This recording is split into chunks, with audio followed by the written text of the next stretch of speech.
Civil service examination की तैयारी कर रहे मेरे सभी प्यारे नौजवान साथियों, नमस्कार। फ्रेंड्स, आज मैं आप सबसे यूरोपीय संघ के साथ हमारा जो मुक्त व्यापार समझौता हुआ है, इस विषय पर बात करने जा रहा हूँ।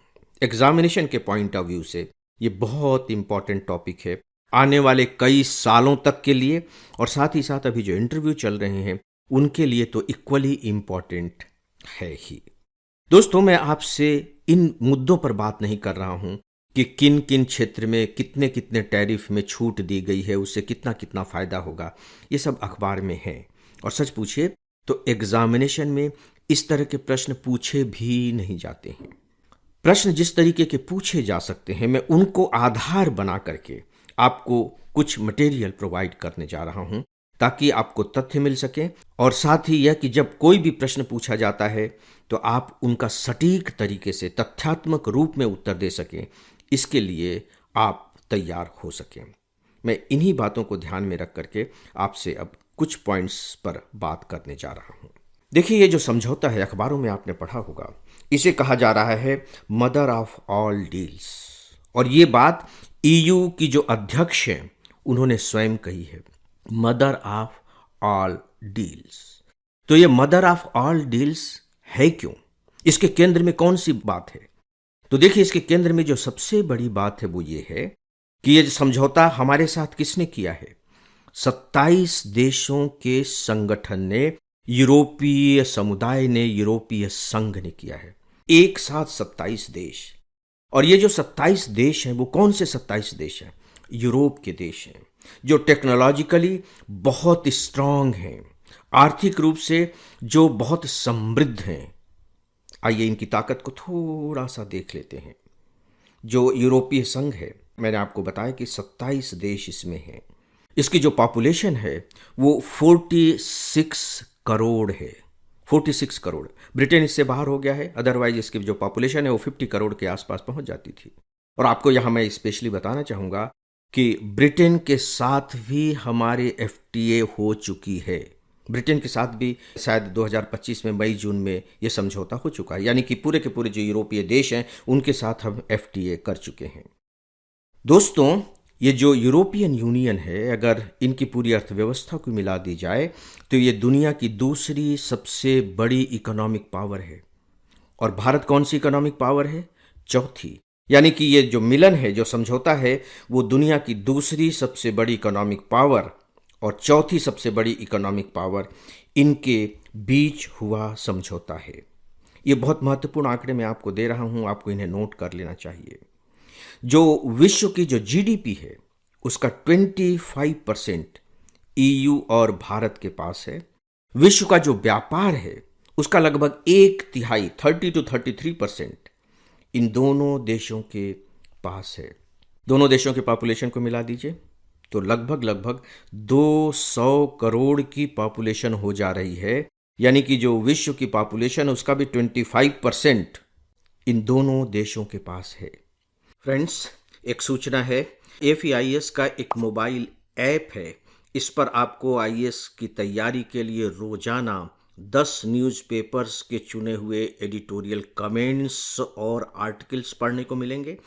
आप इस पर करेंट अफेयर्स पर बेस्ड मेरा डेली ऑडियो लेक्चर भी सुन सकेंगे, और इसके अलावा आपको और भी बहुत कुछ मिलेगा, वह भी सब कुछ फ्री।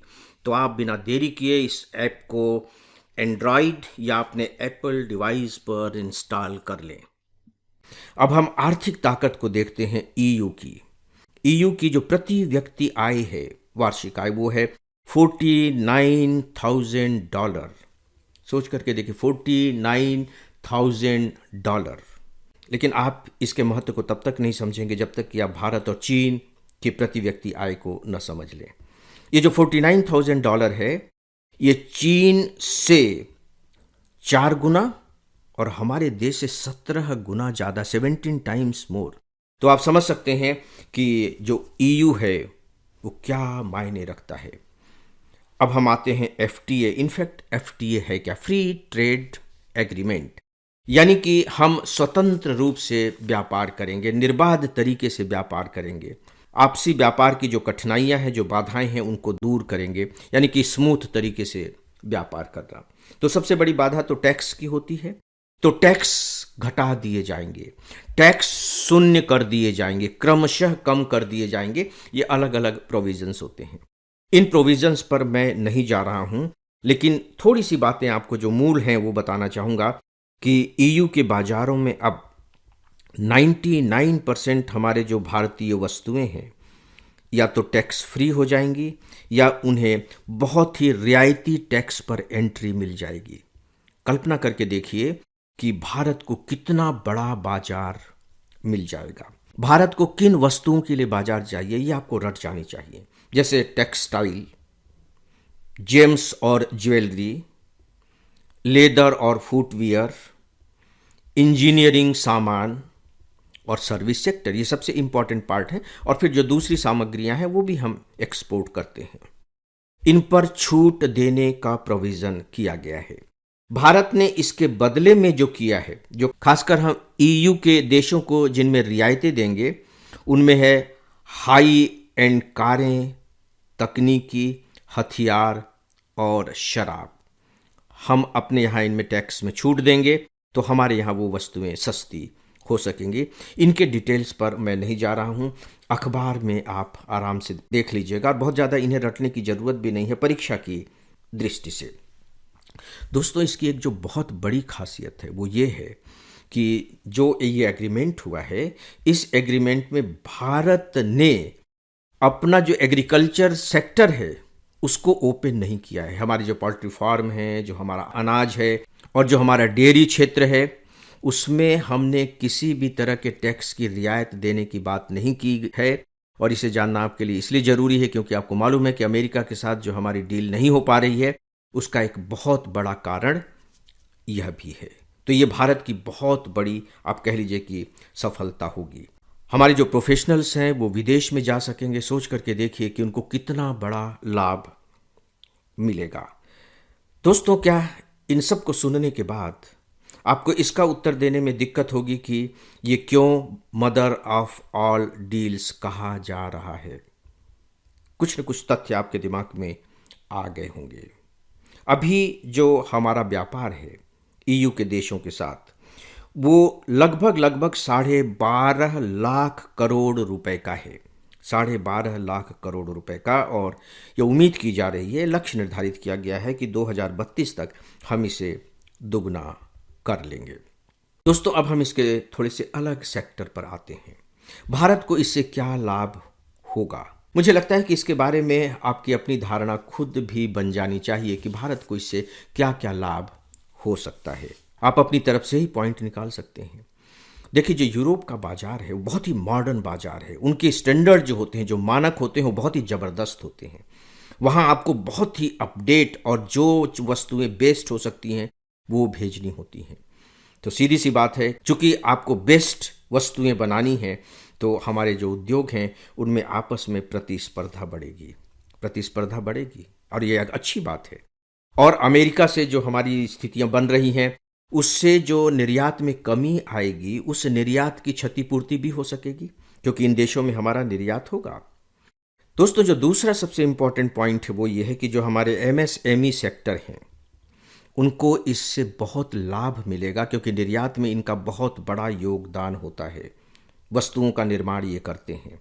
ये भी अपनी स्थितियों को बेहतर बनाएंगे, अपने प्रोडक्ट को बेहतर बनाएंगे और जो विनिर्माण का क्षेत्र है वह प्रोत्साहित हो सकेगा। और आप जानते हैं कि भारत किस तरीके से अपने को विनिर्माण का हब बनाने की कोशिश कर रहा है। और फिर रोजगार के अवसर तो मिलेंगे ही। हमारे जो प्रोफेशनल्स हैं, जैसे डॉक्टर्स हैं, इंजीनियर्स हैं और दूसरी सेवाओं से जुड़े हुए जो युवा हैं, उन्हें इन देशों में जाने का अवसर मिल सकेगा।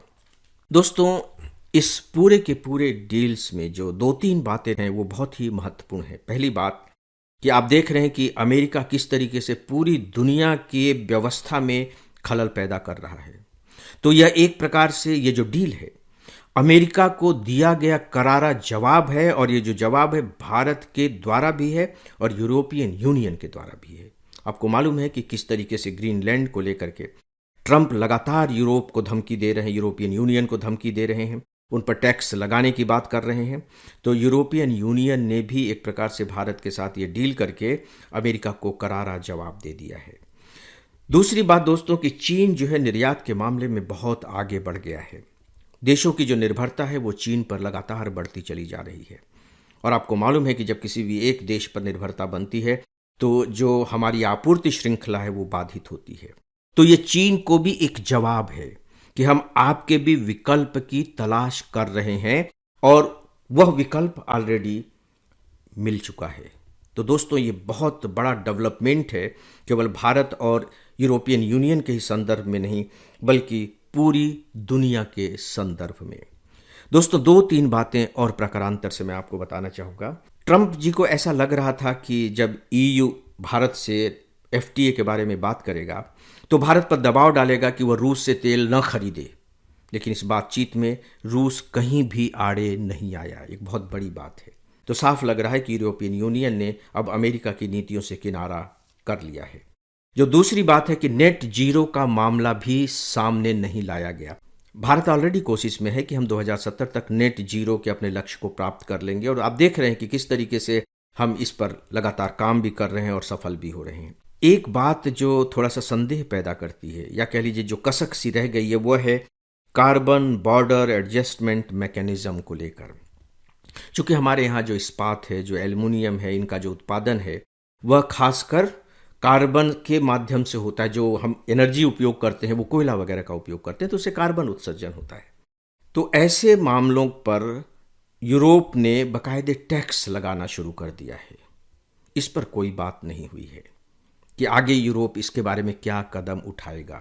तो कुछ लोगों के दिमाग में इसको लेकर के संदेह है कि कहीं हमारे एफटीए के मामले में थोड़ी बहुत खलल न पड़ जाए, लेकिन ज़्यादातर उम्मीद यही की जा रही है कि जब इतने सारे मामलों के रास्ते निकल गए हैं तो इसका भी रास्ता निकल जाएगा। ये कोई बहुत बड़ी बाधा नहीं बनेगी। तो दोस्तों ये कुछ बातें मैंने यूरोपीय संघ के साथ जो हमारा मुक्त व्यापार समझौता हुआ है उसके जो बहुत इंपॉर्टेंट पॉइंट्स हो सकते हैं उन्हें आपके सामने रखा है। मैं चाहूँगा कि जो भी आपको इसमें से महत्वपूर्ण लगते हैं आप उन्हें नोट कर लें। दूरदर्शन न्यूज़ में इस पर बहुत अच्छा डिस्कशन आया था। यदि आप चाहें तो थोड़ा सा वक्त निकाल करके उसे भी सुन सकते हैं। फ्रेंड्स इस विषय पर बस इतना ही और इसके साथ ही अब आज के इस डेली ऑडियो लेक्चर को यहीं समाप्त करते हैं। नमस्कार।